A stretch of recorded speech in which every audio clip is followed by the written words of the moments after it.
रोटी बेटी का सामाजिक तौर पे हरियाणा और उत्तर प्रदेश के लोगों में कोई फर्क नहीं है, बल्कि उत्तर भारत में एक ही संस्कृति है। जो गांव देहात की एक ही संस्कृति, भाषाएं बदल जाती हैं, पानी बदल जाता है, लेकिन आदमी की नैतिकता, हमारा जमीन, हमारा जुनून, हमारी लड़ाई, हमारा खून, हमारा डीएनए एक ही है। ये आपको याद रखना चाहिए। और फिर भी क्योंकि यहाँ सभी राजनीतिक पार्टियों के लोग आए, प्रतिनिधि आए, अपने तरीके से वो साथ भी हैं खेल इनके खिलाड़ियों के साथ। हमारे हनुमान जी यहाँ नहीं है, वो भी बयान दे रहे हैं, लगातार कर रहे हैं राजस्थान में। चंद्रशेखर जी यहाँ आपके बीच आए, मैं आया हूँ, विभिन्न पार्टी के प्रतिनिधि हैं। दीपेंद्र हुड्डा जी नहीं है, मैं भी उनसे लगातार बात करता हूँ, वो भी लगातार बातचीत कर रहे हैं, वे भी लगातार चिंतित हैं। जंतर मंतर में भी कई बार गए और उनके पिताजी ने यहाँ मुख्यमंत्री रहते खिलाड़ियों के मान सम्मान के लिए बहुत प्रयास किए और खेल नीति व्यवहारिक बनाई थी। फिर भी अगर कोई आरोप लगा रहा है कि कुश्ती संघ की लड़ाई है, बहन बेटियों के आबरू की लड़ाई नहीं है, मैं तो उन्हें कह देता हूँ, हरियाणा वाले भी पीछे हट जाओ और यूपी वाले भी पीछे हट जाते हैं। इस देश में एक प्रतिभाशाली नौजवान है जैसा, उसी को बना दो अध्यक्ष।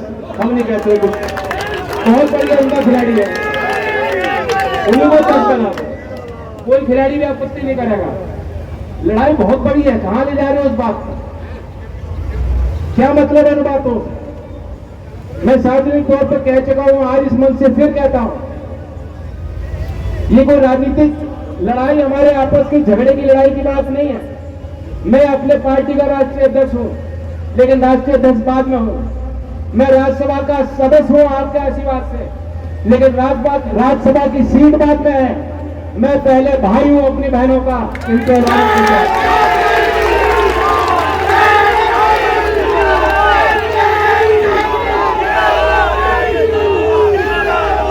मान सम्मान के लिए जीता है आदमी। इस देश का बहुत गरीब आदमी, बहुत कमजोर आदमी, जिसके पास कुछ नहीं है देने को, वो भी उसके दरवाजे को आता है तो दिल खोल देता है उसके लिए। पूरी लड़ाई मान सम्मान की है। जिस समाज में, अगर समाज में हम जीवंत समाज, एक सभ्य समाज का हिस्सा है। आप ये जानते हैं कि जिस तरह हमारे शरीर में अपने आप को ठीक करने की एक शक्ति होती है, उस शक्ति की सीमाएं होती हैं। ज्यादा बड़ा घाव लग गया तो आपको उपचार कराना पड़ेगा, लेकिन आपके शरीर के अंदर भी वो शक्तियां हैं कि जब कोई कीटाणु आता है तो उसका वो मुकाबला करता है। उसी तरह जीवंत और सभ्य समाज के अंदर भी खूबी होती है कि समाज के अंदर जो बुराइयां हैं, जो कुरीतियां हैं, जो समस्याएं हैं, हम लोग समय समय पर बैठ के चर्चा करके जो भी रोग लग रहे हैं उन रोग को दूर करें। आज एक बहुत बड़ा रोग है, कुछ लोग एक मामूली व्यक्ति के भक्ति में इस तरह वलीन हो गए कि उनके नजर में ब्रजभूषण शरण और अजय कैनी के नजर में, जो पब्लिक की नजर में वो दोषी हैं, उन्हें वो क्लीन बताते हैं। जिस देश को आजाद करने के लिए भारत मां की कल्पना की, आज उस भारत मां की अब आबरू दांव पे लग रही है। आप यहाँ मामूली एक सभा या में नहीं आए, यहाँ जोश उत्साह के साथ नहीं आए हो, आंखों में अंगारे लेके आए हो, दिल में आप इरादा लेके आए हो, और यह मंचों से बात कही गई फैसलों की, आपने सबने हाथ खड़े करके कह दिया कि मंच जो भी फैसला लेगा, पहलवान जो भी फैसला लेंगे हम उनके साथ। तो ये बहुत बड़ी बात है। मैं आपको धन्यवाद देता हूँ। ये हमारी लड़ाई आपकी लड़ाई है, और ये कोई बाहर वाला कोई दूसरा नहीं लड़ेगा। घर के बड़े आप लोग हो, फैसले भी आप ही लोगों को लेने हैं। जो भी पहलवान नीति बनाएंगे और उसमें हम उनके साथ हैं, वो अपने आप को कमजोर ना महसूस करें। उत्तर भारत में पिछले कई दिनों से आंधियां चल रही थी, आप देख सकते हैं। आज तो हवाएं भी शांत, हवाओं ने भी फैसला ले लिया कि यहाँ गांव की जो आवाज है, जो पंचायत की गूंज है, वो दिल्ली तक पहुंचनी चाहिए।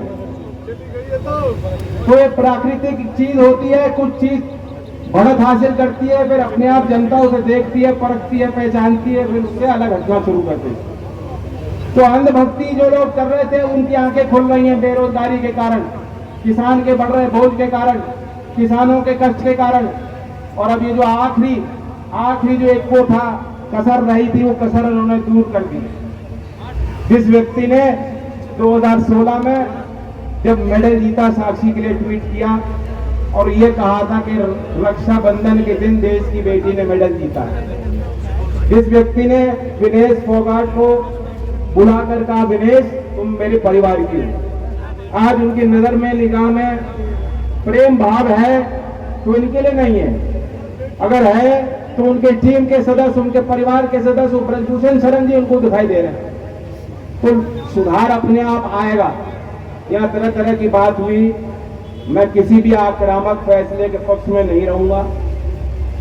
जब बड़ी चढ़ाई करनी होती है, एक लंबी चट्टान है और हम नीचे हैं, हम लोग अभी कमजोर हैं, अभी हम संगठित नहीं, हमारे अंदर बहुत बिखराव है, जात पात के नाम पे, धर्म के नाम पे बहुत रोग हैं जिन्हें हमें हटाना है, बचना है इन चीजों से।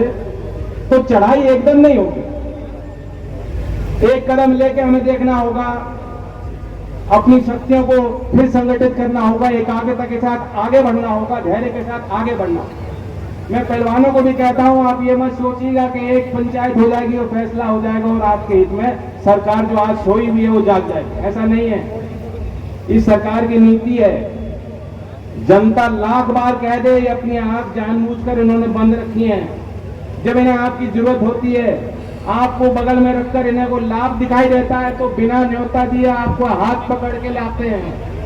आज जब आपको इनकी जरूरत है तो आपने इनकी तरफ हाथ बढ़ाया तो देख नहीं रहे, आपके आंसू की तरफ इनकी निगाह नहीं जा रही।